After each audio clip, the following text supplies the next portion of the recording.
the outer forms of these arts and sciences to remain unregenerated.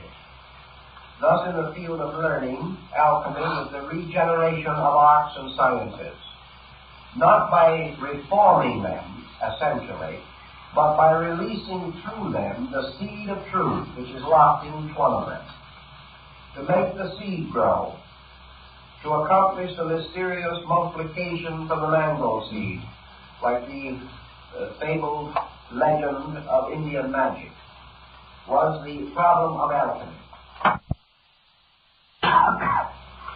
Now, in the transmutation of metals, another important point was brought out, and that is that the outer bodies of the metals are irreconcilable.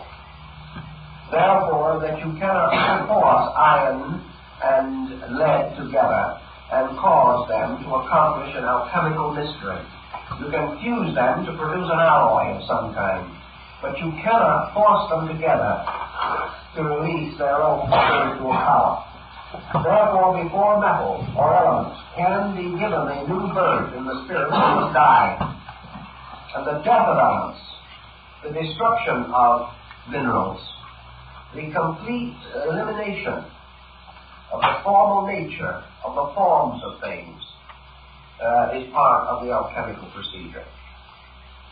Therefore, alchemy was a death and a resurrection, and comes very, very close to philosophical symbolism as we come to this level.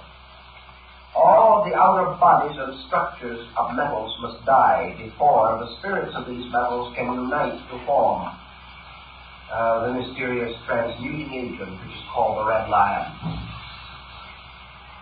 This again has very great significance, and the alchemist finds comfort in the words of the Scripture, "But unless a man be born again, he shall not enter the kingdom of heaven."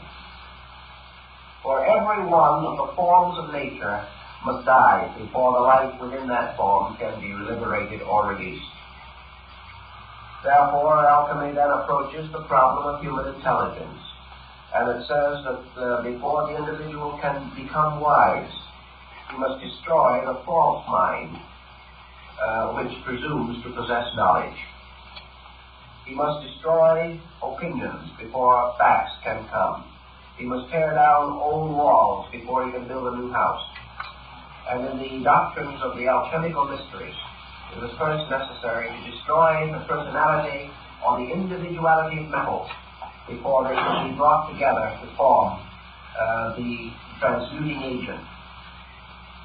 Now, in the transmuting agent itself, called the red lion, or the power of projection, which was one of the great symbols of alchemy, the master was said to carry, particularly Elias Adepts, who was Elias the artist, that the master carried with him a little box which contained the power of projection, and that one grain of this power would transmute into pure gold 100,000 times its own weight in base metals. Here we are obviously in the presence of an advanced type of symbolism, because obviously the power of projection represents consciousness itself, all on the level of knowledge, truth, which transforms ignorance, and consciousness itself, which can transform body up to 100,000 times its own weight. Therefore, the power of projection is consciousness itself, by means of which all base substances can be transformed or changed. The red lion is the symbol in alchemy of illumination, the mysterious enlightenment from within, which is the rebirth of the soul of metals. This illumination, according to alchemy, was achieved through the blending of 7 arts and sciences, which were the 7 sacred arts and sciences of the ancients.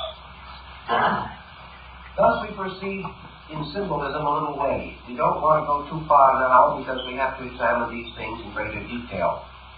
So we then consider the creation of the universal medicine, which was the work of the Illuminists.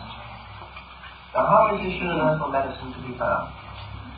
The basis of this medicine goes back into a very ancient symbolism, and that is the production of the spirits of metals and the spirit of gold, which can be captured in wine. Theophrastus Paracelsus explained that in certain parts of Switzerland where there was gold in the soil. Grapevines, sending their tendrils and roots into the earth, gathered up this gold. And of all forms of vegetation, the grape is the one which has the greatest affinity to gold. And that is in areas where gold is in the soil. The dead vines of grapes are burned, and the ashes of these, from this burning, are washed. Gold will be found in them. Now, if you study this symbolism a little further, you will begin to recognize the peculiar use of the grape, of the wine, of the Eucharist, and of the mysterious symbols of the early Christian church. The gold, which is gathered for the grape, is the symbol of mystical ecstasy, or the mystical experience in man. For this experience gathers the available consciousness. And we remember that the Christos, or the symbol of the illuminator and the initiator, refers to himself by saying, I am the vine.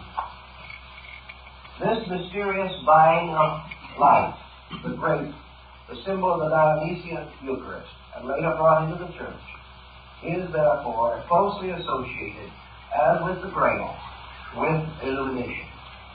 The universal medicine is the mystical experience arising within the individual.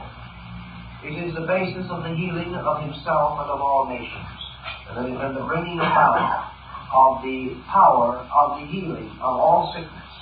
For sickness is healed by the mystery of grace. And in alchemy, the grape and the grace are identical in meaning. So we have here a heavy mystical overtone, overshadowing the physical or alchemical symbolism as we generally accept it. You will find work on this subject and the development of it in the work by General Ethan Allen Hitchcock, American Civil War General, in his Mysteries of Alchemy. Now, the lapis philosophorum, or the diamond stone, the diamond soul, also is reminiscent of many religious systems. In Tibetan Buddhism, the diamond soul appears as one of the most important symbols of the world deity. In alchemy, the ruby diamond is the most important of all the symbols. It is a synthetic stone so made that it has a drop of blood in the center. I have seen in Europe 2 or 3 ruby diamonds made by art and nature, by alchemical transmutation. We recently have read in the paper that at last a completely synthetic diamond, absolutely perfect, has been discovered. And this undoubtedly is the same basic principle as the idea of alchemy. For this reason, alchemy says very simply, that which occurs psychologically within man will also occur physically in chemistry. In other words, alchemy does not deny that base metals can be transmuted. But it says that the laws used in this are the same laws as those used in the transmutation of man himself.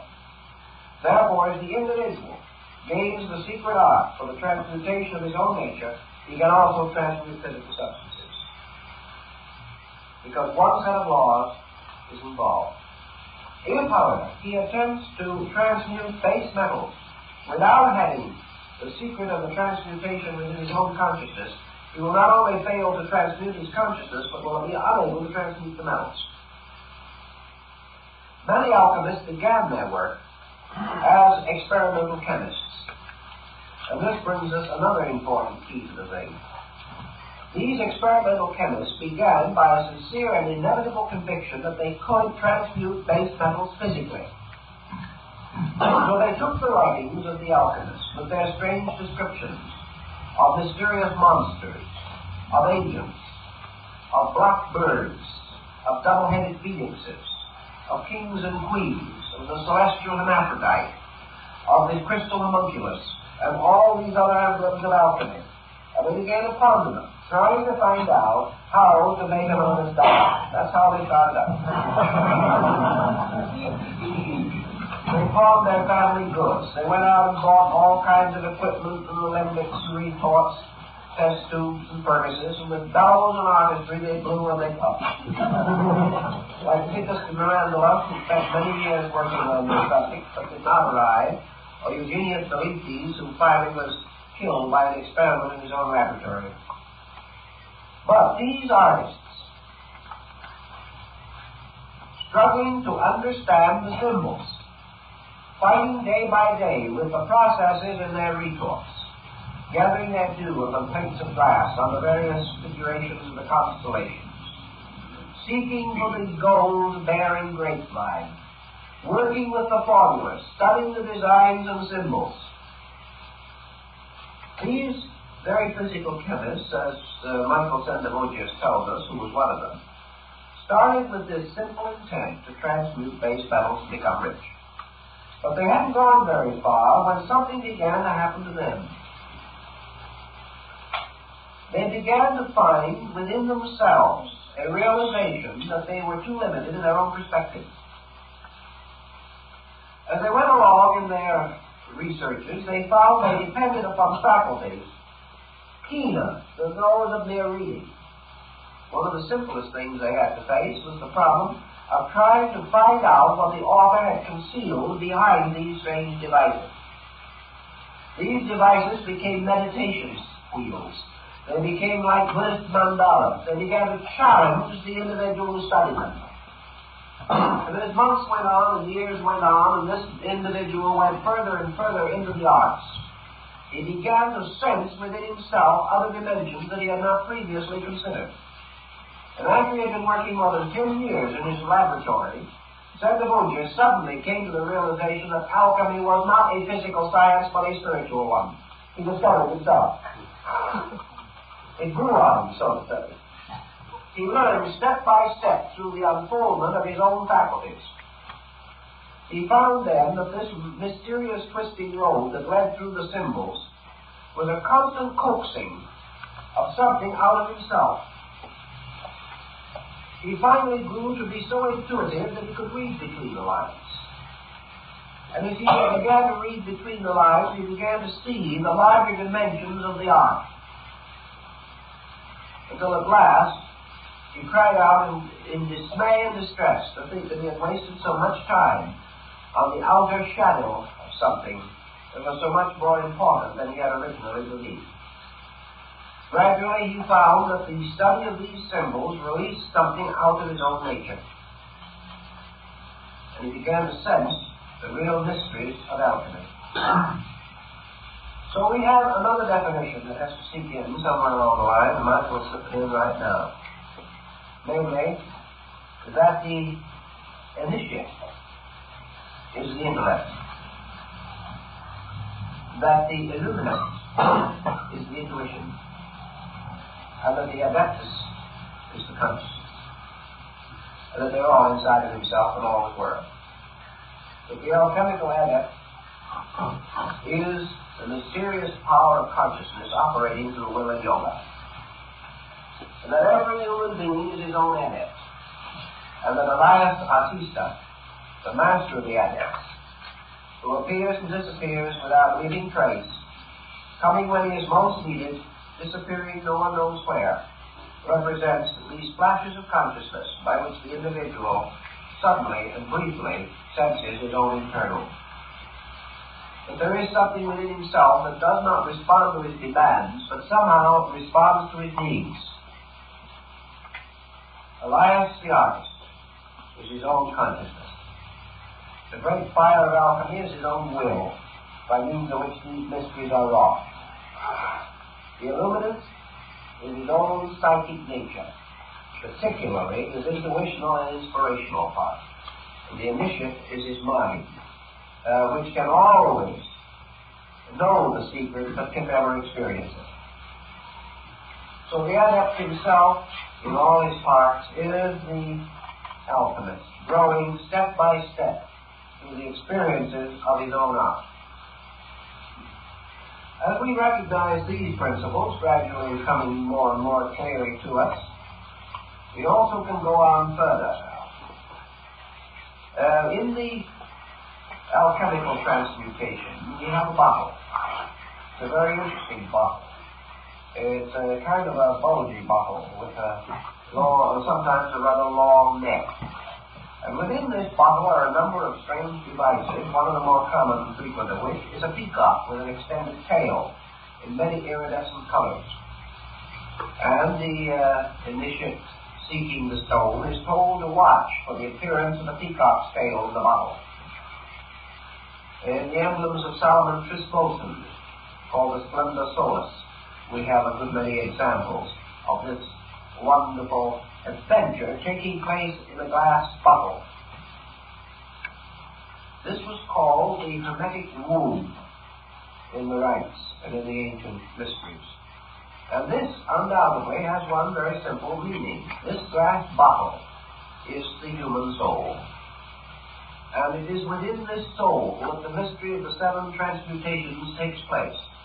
Now, you remember in the last series when we were talking about yoga, I pointed out the importance of recognizing that the human soul corresponds with the orbits of the seven planets, and that the soul of man represents the seal of the seven cardinal virtues, the seven deadly gems, which reflect downward into the physical phenomena of the seven liberal arts and sciences.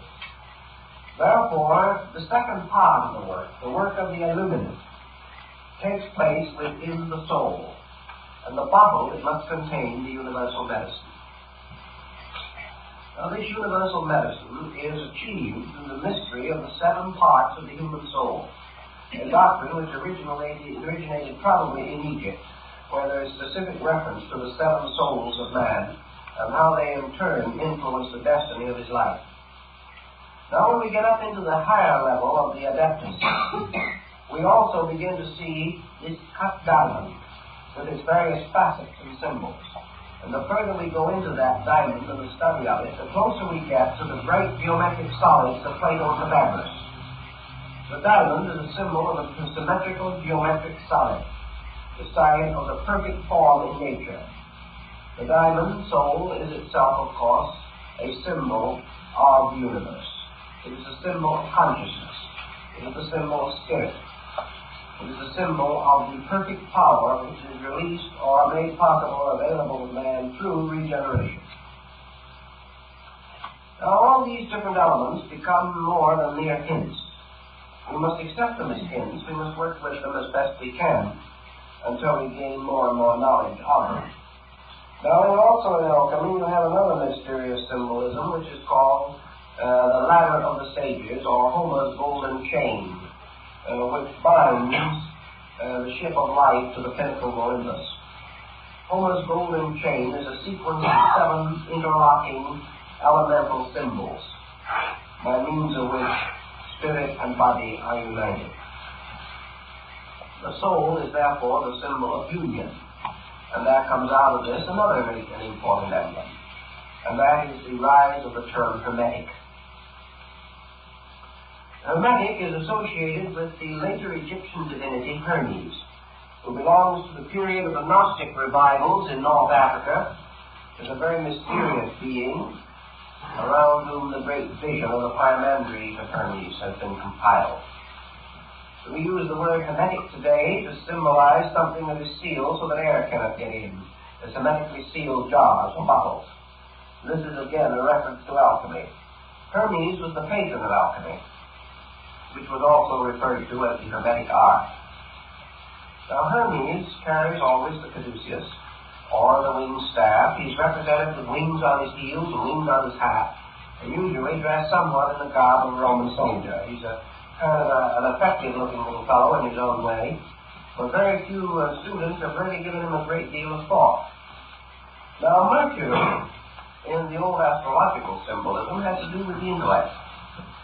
And to a certain degree, it still has that relation in alchemy, because mind unites spirit and body.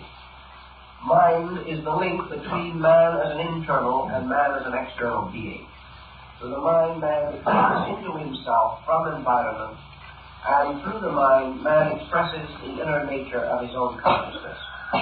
Thus, mind is a common ground within himself. But the alchemists use mind much more in the sense that we use the psyche or the soul. for to them it included both male and female attributes, and represented a psychic field or pattern. And Mercury was therefore the common solvent, or quicksilver, by which all metals could be united or brought into synthesis. Mercury was the absorbing power, so that actually, according to their doctrine, the Philosopher's Stone was composed of the union of salt, mercury, and sulfur. Sulfur representing consciousness or spirit, salt representing earth or body, and mercury representing mind or the solvent. In this symbolism, using the Hermetic analogy, we come upon a number of very interesting and important parallels or elements, each of which we will gradually develop along with other symbolism. Mercury now emerges as something that unites or forms a common ground, absorbing into itself things otherwise irreconcilable. Let us try to understand that in terms of human experience, in something that is familiar to us. What is there about us as beings, or what faculty or power do we possess by which we can reconcile opposites, by which we can bind together through experience things held differently or regarded as irreconcilable in nature or quality? What is this most mysterious and absorbing agent? The Greeks and later the Hermetists and the Alchemists declared that the psychic field of man was capable of accepting from above spiritual powers and reducing them to the level of mind and emotion, and that this also, the soul, was able to cause bodily elements and external phenomena to ascend into this middle zone and be absorbed into soul qualities, so that the soul was the common denominator, the link, the common field into which both spirit and matter passed, and in which they seem to die, to be reborn again as one body or being. So we can say that in the Hermetic allegory, consciousness, which is the spiritual power, descending into the field of Mercury or into the soul, manifests itself as intellect and intuition, whereas bodily elements or energies ascending into the soul also took on an attribute or aspect of intellect and intuition, so that they took on an overtone and were reconciled in this field, and that therefore man, through a kind of experience within himself, achieved an alchemy in which he transmuted the opposites of his own nature and caused them to become one being within the sphere of soul power. So we have the formula very simple. We have the king and queen, which are spirit and body, or God and nature, producing the homunculus, or the crystal creature, which is man. Man, therefore, is Hermes. Man is the unified.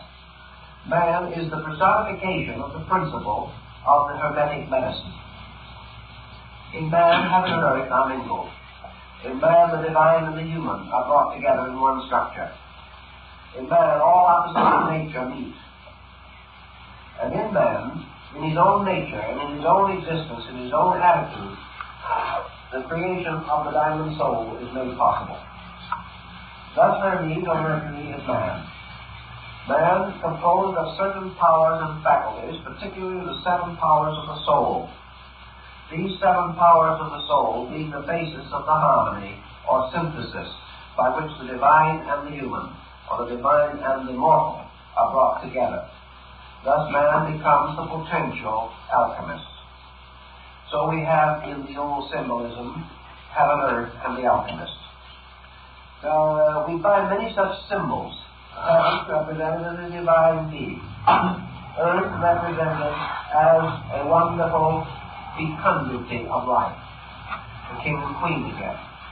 Holding between them man, who is the potential adept, who is the potential redeemer of all things and the transmuter of the universe in which he is placed. Now, this heaven earth man being begins to bring another point into consideration, which we have in alchemy. So we have a trinity of terms, which are to be found in certain of the old alchemical 83 books, as they are called, the Abecedarian writings of early alchemy. And here we have God, nature, and art. Now, alchemy was called art. And it was called art in a definition which says, an art perfects nature. Alchemy says there are no miracles to be performed by art. Art merely anticipates nature and achieves its greatest work by becoming a handmaid of nature. Bacon, the English philosopher, refers to art as the power to perfect nature through intelligent cooperation. So art becomes the symbol of alchemy. In nature, all things are growing. All things are unfolding their life. And all things are moving inevitably and victoriously towards perfection, or toward the state of pure and complete being. But the path is slow, the means are continuous, and the achievements are imperceptible at any given time. Now, in a field of man's researches, such as horticulture, for example, comes along a person like Mr. Burbank, or a man like Dr. Carver. He begins to fulfill the alchemical adage that art perfects nature. Burbank became a great student of plant life, and he finally learned how to use the laws governing plant life to hasten the growth of plants. He didn't break any laws, he didn't perform any miracles. He simply used knowledge and helped the plant to help itself. This is art, which is man's voluntary cooperation with the plan of life. The plan will be perfected without man, but it will take millions of years. Man will perfect himself over a great period of experience by trial and error. Man will go on suffering, dying, until he learns how to live. This is the long road. He will continue to make mistakes, will learn ultimately the laws governing his own conduct, and in the fullness of time will learn to keep those laws. But man may also do many things. He may learn how to work with laws. He may learn that through his own voluntary cooperation, he can make things grow more rapidly. Through will, wisdom, and discipline, he can make himself grow more rapidly. Not by performing a miracle, but by cooperating with nature. So we find alchemy defined as the servant of nature. Not a magician waving a wand, but a gardener working with a spade in the garden. And in the opening sections of Michael Myers, one of his books, we have alchemy as the gardener, working with a spade, very carefully cultivating around the rose bush. There's no description given, but there's none necessary. This is art the gardener, making possible the more immediate and perfect growth of the flower. The rose, of course, is always Eros love and our process for the human soul. So soul gardening is an art. And the alchemist is the gardener in this great and mysterious garden of the metals. So we find around the gardener growing on various trees symbols of all the metals. He is a gardener working in the field of the metals. He is making them to grow. The artist also is the gardener working in the garden of his own soul, making it to grow, releasing the seven powers and faculties which are exoterically represented by the seven senses of man, unfolding all the potentials there, keeping faith with the law, making the law to reveal itself through working with it, through following its own rules and causing the law to fulfill itself more immediately through obedience. Another symbolism appropriate to the idea is the gardener weeding his garden. He has valuable plants there which he wishes to protect. Therefore, he takes away the weeds. He fertilizes the ground. He cultivates it and makes it possible for his precious plants to grow better. Now also we find the garden sometimes symbolized as a little fenced-in enclosure, in which, as like as not, you will find two animals, a lion and a unicorn. Now we all remember the good old earthly ride, the lion and the unicorn fighting for the crown. You'll find that the lion and the unicorn, for instance, are the supporters of the crest of Great Britain, British Empire. The unicorn is a very wonderful creature, with one horn in its forehead, made like a horse. But the unicorn is a very, very sensitive and delicate animal, and always likes to be around kindly people. The unicorn will very patiently and lovingly follow the mysterious Virgin of the world, Sophia, who is the only one that can put a bridle on it. This is a very interesting bit of symbolism also, because what is one horn but one pointed? And what is one pointed except will or consciousness itself? Therefore, the unicorn represents the power of will, the conscious will of the individual. The lion, of course, the red lion, we know to be the symbol of the mystery or of the great power of transmutation or corruption. We know that the lion in this case represents wisdom. So will and wisdom captured in a God can accomplish great and wonderful things. Because the struggle of will and wisdom seeking for the crown, of course the crown is Keter, the symbol in the Hebrew Kabbalah of the supreme power, of the supreme reality of all things. The crown of power and rulership. There are many uses of alchemical symbolism in other departments of living. We also find, for example, in the alchemical doctrine, constant references to various symbols used in the Bible. We find, for instance, that the complete transmutation and the production of the mysterious universal medicine is believed to be contained within the Canticles of Solomon. In other words, the Song which is Solomon's contains the complete formula for the production of universal medicine. And the alchemist can break it down and show you word for word, line for line, how that follows through the various researches and various cycles of transmutation. Another very important alchemical formula is said to be concealed in the Lord's Prayer. Now, the alchemists who recognize that that is true were telling two stories at one time. They were telling that they had found that the Lord's Prayer was an exact example of psychic chemistry. But they were also telling you that the end of psychic chemistry was the achievement of the spiritual state represented in the Lord's Prayer.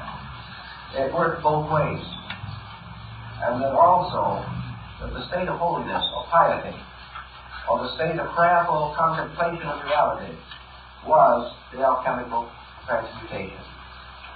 That the transmutation of fear into faith, for example, was the overcoming of the black symbol of vitriol. All these things worked out on moral and ethical levels. The only difference between them and our general concept of knowledge lies in the exactitude of the symbol. For example, the alchemist says that the sun in the air, in the sky, that is represented in the earth by gold. Therefore, the gold and the sun are the same thing exactly in vibratory principle. That the gold in the earth and the sun in the sky are polarized to the pulse point in the human heart. And therefore, that the human heart, the sun and gold, are all in sympathetic ratio to each other. And that they are of an identical and proper nature. And that they have certain powers in common. Dr. Rudolf Steiner, in his researches in Switzerland in connection with the use of the talismanic metals of the ancients in healing disease, discovered what we have also learned later by other means, namely that potable gold, or what we might term biological gold, is a heart remedy. And that a syllable gold goes directly into the walls of the heart. Thus, the sympathy that was represented in alchemy was recognized as an existing fact in nature, and that these different principles all work together. Now, the same thing was true with other parts of the universe. everything that was morally true was scientifically true. If it is true, for example, that wisdom is better than ignorance, that can be proved on terms of chemistry. It can be proved in terms of music, in color, in tone, in sound, in everything. That all values that exist ethically also exist scientifically. And that the polarities of all the elements are to be found in the moral and spiritual life of the individual. And that which constitutes a good life also constitutes an exact working formula for a chemical compound. That just as surely as man is able to integrate certain patterns in his own living, the laws governing these patterns are exactly the same as those used in architecture. And a happy, harmonious, well-integrated home can be mathematically diagrammed, and the diagram will be the perfect structure for a building. This is what Leonardo meant by certain of his canons. In other words, there is a dynamic which extends from one level of life to another. Pythagoras knew that if you played a certain chord of music, that this chord, in its mathematical vibration, could be and was equivalent to the basic key to the structure of a building, the basic key to a chemical compound, a basic formulary law, everything. All these things work together constantly. Therefore, if you have a perfect method of purifying a metal, you have the perfect method of purifying a government, a perfect method of purifying the human body and the human soul and the human mind. If you can make certain elements work together, you can make certain philosophies work together, certain sciences meet, certain races mingle. All these things are ruled by the same law. There is one master pattern, which is the great archetype. And all arts and sciences unfold this archetype. And whatever is true of the individual is true of the collective. Whatever the law is working in nature, it must work in man. And just as surely as certain energies in space unite to produce worlds, so certain energies in man must meet and mingle to produce the development and unfoldment of his body and his functions. There is only one set of laws. And these laws become the keys to the Hermetic art. For the Hermetic art is nothing but the reduction of good intentions to a science. These arts tell you that if you have 7 powers of metals in nature, you have 7 organs in the body, you have 7 glandular structures of importance within the body, you have 7 principal orifices in the body, you have 7 principal centers in the brain. All of these are tied together by a sympathy. And as you have certain planets in the sky, so you have certain planets in the soul. And as these planets, by their forms, release certain psychic energies and intensities through man, these 7 energies have in their turn created the arts and sciences, which are nothing but rationalizations by man along the lines of his own energy. Man is able to build a house and to master architecture because he has a principle of architecture in his own soul. That principle of architecture within his own soul is represented by one of the 7 metals. If, therefore, he lacked a certain element within his constitution, he would lack a dimension of consciousness. If gold was removed from his body, he would not only die, but assuming that he did not die, a proportion or dimension of consciousness would depart from him. Every one of these things is tied together, forming one tremendous, all-inclusive pattern. And the pattern itself was described in the Hermetic arts as the tomb of Christian Rosenkreuz. For in this tomb was all of the symbolism of a miniature universe, and in the ceiling of it burned the ever-burning lamp, which was the symbol of consciousness. As therefore the consciousness in nature produces the world, so the consciousness in man sets up septenaries within itself. These septenaries are all on sympathy with each other, exactly like tuning forks, which at the same pitch will react to the sound one on the other. The same way diseases represent certain perversities in vibratory rates. These diseases can be reached by sounding their keynotes. They can be neutralized by other rates of vibration, representing their antipathies. This was the basis of the sympathetic medicine of Paracelsus, who treated the ailments of Mars with the power of Venus and the ailments of Saturn with the power of Jupiter.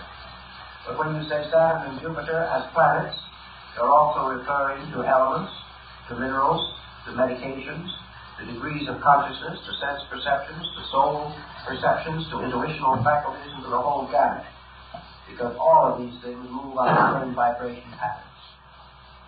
Thus we have in alchemy this concept of one universe, in which a series of formulas exist. Now the alchemist took the universal formula, or space, which is the largest, and he reduced it to the formula that he could follow in his laboratory, and we can follow a little bit from Von Welling, in order that we may understand the symbolism a little better. In his great work on salt, sulfur, and mercury, Von Welling says that he took a tiny grain of the universal medicine and placed it on the surface of water in a small retort, which he diametrically sealed. He then placed this retort on a sand furnace. And a sand furnace is one in which the temperature is maintained at about the heat of the human body, which is very important. It never got too warm. The heat was applied only through sand. There was a thick layer of sand between the heat and the retort resting in the sand. And Von Welling says that after a certain time, when the heat within the bottle reached that temperature of incubation, or the temperature, as he says, that is achieved by the hen sitting on an egg, when that peculiar natural heat level was reached, this grain of the elixir, or the mysterious powder, began to move. And he said as he watched it, it began to spin. And as it spun, it threw parts of itself off. And these parts that flew off began to move around it.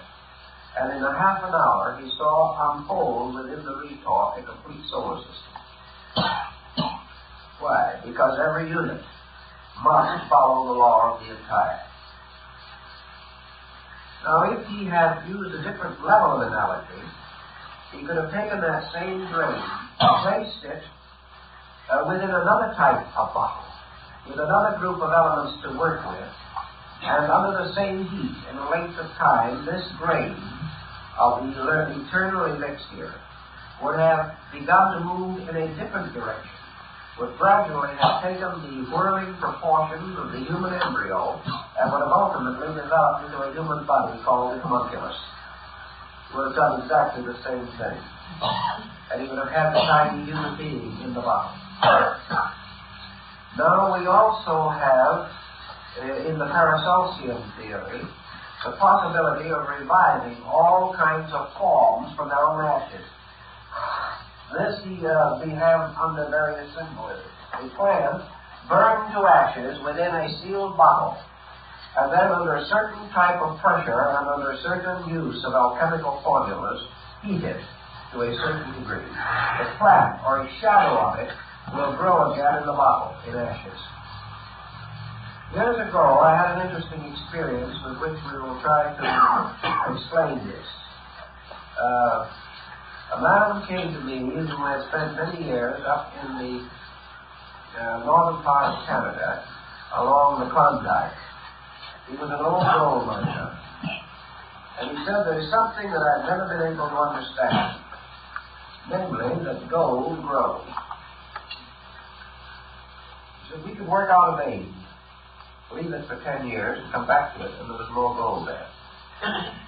He said we were convinced that this gold accumulated in some way, drawn by whatever amount of gold was still left in the vein, the little part that we didn't get. The seeds were still there, and this gold grew. And he said as a proof of that, he said, I took a piece of ore with a small amount of gold still in it, and I placed that gold in an hermetically sealed jar, small jar. It was just a little bottle about this size, about 2 inches in diameter. He said, I have now unsealed this, and I want to show it to you. He said, when I placed it in there, many years ago, there was just a grain of gold in it. That now, many years later, that little grain of gold has become a perfect little tree. It has grown from its own seed, the growth of metals. And he said, I will tell you something else. He showed it to me. And it was undoubtedly exactly as he had described, and I'm inclined to believe him because we have the same record exactly from the Swiss gold miners of the 16th and 17th centuries who said that they had actually made gold grow. But one interesting thing this old miner told me was, he said, it didn't grow nearly as rapidly until I happened to discover something. Namely, that it grew more if I kept it on me. So therefore, I used to, many months I've carried it inside my clothing, this little box. It said, whenever it was close to me, it grew. And of course, the answer was body heat.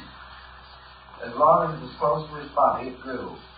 And reports of these experiments have been carried on for hundreds of years. And the concept of gold growing in the rocks, gold growing in the human body, body growing, all of these things tie up with the alchemical tradition, which is that all things grow. And that as the metals grow under certain conditions, so man grows. And what is the general heat which matures the metals?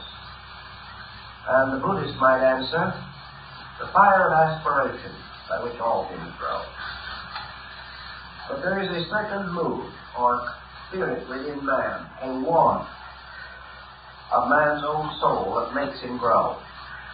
And in the presence of this warmth within himself, and this warmth is the warmth of the mother hen sitting on the egg, which even in itself is a rather interesting thing, because it is the warmth of love.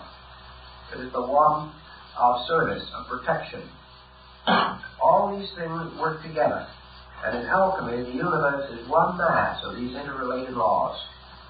Laws which can be diagrammed on one level, played on a musical instrument on another, and on a third level, if applied inwardly, transform the sinner into the saint. They are living laws, living patterns, living archetypes, forever reproducing themselves on all levels.